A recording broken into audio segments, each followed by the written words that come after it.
Hello बच्चों, मैं महबूब आलम आप सभी का आपके अपने YouTube चैनल एलपीएम में स्वागत है।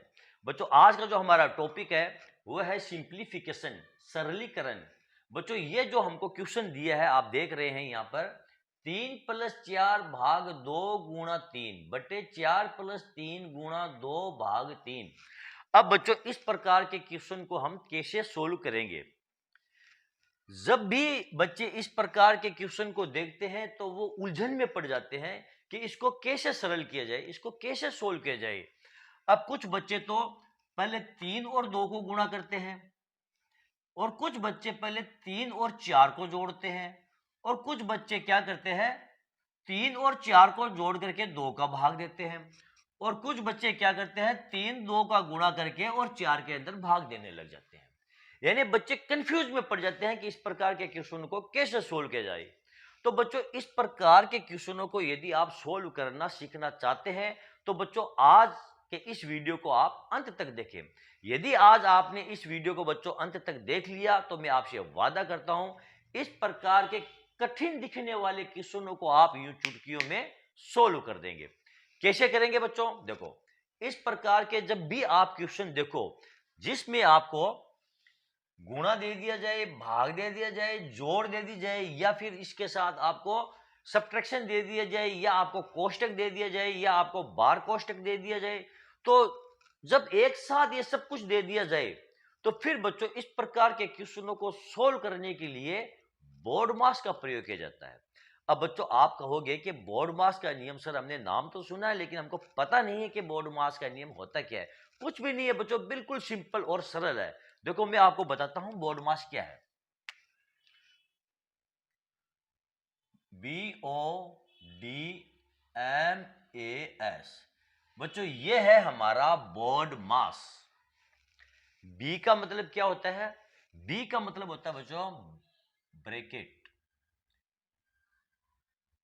बी का मतलब ब्रैकेट। ओ का मतलब क्या होता है? ऑफ। और डी का मतलब डिवीजन या हम कह सकते हैं ये भाग। एम का मतलब होता है मल्टीप्लाई या गुणा। ए का मतलब एडिशन यानी जोड़। एस का मतलब सब्ट्रैक्शन यानी कि घटाव।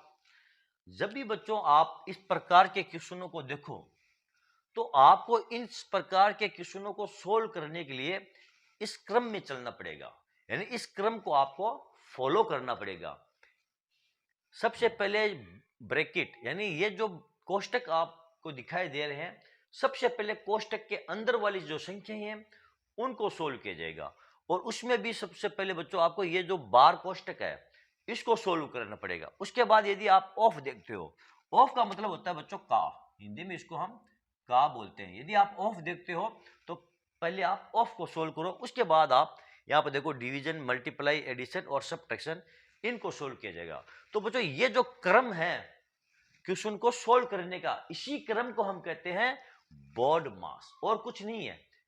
अब यहां पर देखो, जब हम बोर्ड मास का प्रयोग करते हैं तो बच्चों सबसे पहले हम क्या सोल्व करेंगे? डिवीजन। क्यों? क्योंकि यहां पर हमको ना तो कोष्टक दिया है और ना ही हमको ऑफ दिया है। तो सबसे पहले हम डिवीजन को सोल्व करेंगे। यहां लिखेंगे हम 3 प्लस, देखो 2 का भाग 4 के अंदर दे दो, ये 2, और गुणा ये 3 बट्टे में 4 प्लस 3 गुणा, अब देखो 3 का भाग 2 में देंगे तो 2 बट्टे ये 3। अब क्या करेंगे? देखो ये 3 में से इस 3 को हम काट देंगे और इस 3 और 2 को गुणा कर देंगे, तो ये हो जाएंगे आपके 3 प्लस 6 बट्टे 4 प्लस 2 बराबर 9 बट्टे 6। इसको आप काट दो, बराबर 3 बट्टे 2। ये लो बच्चे आपका आंसर आ गया। देखा बच्चों, ये जटिल सा दिखने वाला क्वेश्चन जब हमने इस क्रम का प्रयोग किया, बोर्ड मास के नियम का हमने यहां पर प्रयोग किया, तो कितनी आसानी से हमारा ये क्वेश्चन सॉल्व हो गया है। ओके बच्चों, तो चलो बच्चों देखते हैं हमारा अगला क्वेश्चन। ये लो बच्चों हमारा अगला क्वेश्चन क्या दिया हमको? कोष्टक के अंदर दिया है 6 प्लस 6 प्लस 6 प्लस 6 भाग 6, और ये बट्टे में हमको दिया 4 प्लस 4 प्लस 4 प्लस 4 भाग 4। इसको कैसे सोल्व करेंगे? सबसे पहले कोष्टक के अंदर वाली संख्या को सोल्व किया जाएगा, क्योंकि यहां पर देखो सबसे पहले कोष्टक दिया, तो कोष्टक के अंदर वाली संख्या को आपको सोल्व करना पड़ेगा। 6 6 6 6 यानी इन सबको आप जोड़ लो तो कितने आ जाएंगे आपके? ये 24। अब ये भाग का चिन्ह लगा करके, सॉरी भाग ये 6, अब ये बट्टे में। अब क्या करेंगे बच्चों? अब क्या हम इन सभी संख्याओं को जोड़ेंगे? इन सभी संख्याओं को हम नहीं जोड़ सकते बच्चों। क्यों? यहां पर देखो हमको ब्रैकेट्स दिया था, जब हमको ब्रैकेट दिया है तो फिर इसका मतलब बच्चों ये हुआ जो ब्रैकेट के अंदर वाली जो संख्या है वो अलग है और ब्रैकेट के बाहर वाली जो संख्या है वो अलग है। यानी पहले हमें ये अंदर वाली संख्याएं जोड़नी है और इन सभी संख्याओं के योग में हमको 6 का भाग देना है। क्यों? ये कोष्टक लगा हुआ है, लेकिन यहां पर कोष्टक नहीं लगा हुआ है बच्चों, तो इसका मतलब हुआ ये जो तीन संख्याएं हैं 4 + 4 + 4 ये अलग है और ये दो संख्याएं अलग है।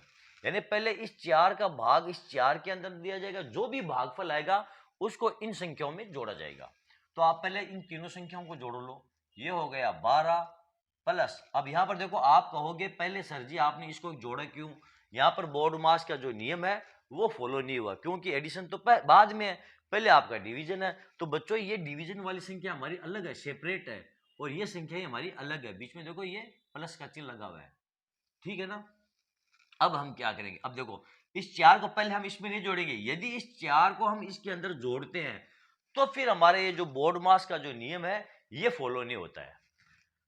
4 का भाग 4 के अंदर देंगे तो कितनी बार जाएगा? एक बार, तो यहां पर हम लिख देंगे ये 1। अब 6 का भाग 4 के अंदर दे दो, ये 4 बट्टे ये 13 आपका आंसर आ गया बच्चे। बस यही आपका आंसर है, बिल्कुल छोटा सा, इस 2 लाइन के अंदर आपका ये आंसर आ गया है। बच्चों देखते हैं हमारा अगला क्वेश्चन। बच्चों हमारा अगला क्वेश्चन ये रहा, बहुत ही शानदार क्वेश्चन है बच्चों। यहां पर देखो कोष्टक के अंदर हमको दिया है 5 × 5 भाग 5 × 5 और भाग में आपको दिया है बाहर 5, बट्टे में आपको दिया है 3 + 3 भाग 3 भाग 2। अब इसको कैसे सोल्व करेंगे बच्चों? देखो सबसे पहले हम कोष्टक को सोल्व करेंगे और कोष्टक के अंदर भी हम पहले भाग वाली संख्या को सोल्व करेंगे। तो इसको ऐसे लिखेंगे, देखो 5 से हमें कोई मतलब नहीं है तो आप लिख दो यहाँ पर 5 और गुणा। अब देखो पहले 5 का भाग 5 के अंदर देंगे तो भाग जाएगा आपका 1 मर्तबा, फिर गुणा लगा करके और आप लिख दो ये 5, कोष्टक लगा दो और फिर आप लिख दो भाग ये 5 और बट्टे में देखो 3 और 3 को जोड़ेंगे तो ये आ जाएंगे आपके 6 और भाग 3 भाग ये 2। अब देखो पहले आप ये कोष्टक वाली संख्या है इसको गुणा करोगे 5, 1 को गुणा करोगे 5 और 5 से गुणा करोगे तो आपका आ जाएगा 25, ये आ जाएगा आपका 25 भाग 5 और बट्टे में देखो 6 के अंदर 3 का भाग दे दो, भाग जाएगा 2 बार, 2 भाग 2। अब 25 के अंदर 5 का भाग देंगे तो भाग जाएगा आपका 5 मर्तबा और 2 के अंदर 2 का भाग देंगे तो भाग जाएगा आपका 1 मर्तबा, बराबर ये 5 आपका आंसर आ गया। देखा बच्चों आपने, जब हमने बोर्ड मास के नियम का प्रयोग किया तो फिर हमारा जो क्वेश्चन है वो कितनी आसानी के साथ सॉल्व हो चुका है बच्चों। बच्चों देखते हैं हमारा अगला क्वेश्चन, ये रहा बच्चों हमारा अगला क्वेश्चन। 7/16 भाग 28/32 भाग 4/8। बच्चों इस क्वेश्चन को कैसे सोल्व किया जाएगा, ये क्वेश्चन मैं आपको होमवर्क के लिए दे रहा हूं, आप इसको सोल्व कीजिए और जो भी आंसर आए उसे आप कमेंट करके जरूर बताएं। बच्चों यदि आज का ये वीडियो आपको अच्छा लगा है और आपको कुछ सीखने को मिला है तो बच्चों आप मेरे इस वीडियो को लाइक और शेयर कीजिए। और हाँ बच्चों अभी तक यदि आपने मेरे चैनल को सब्सक्राइब नहीं किया है तो आप मेरे चैनल को सब्सक्राइब कर लीजिए। बच्चों मिलते हैं अगले वीडियो में अगले टॉपिक के साथ, तब तक के लिए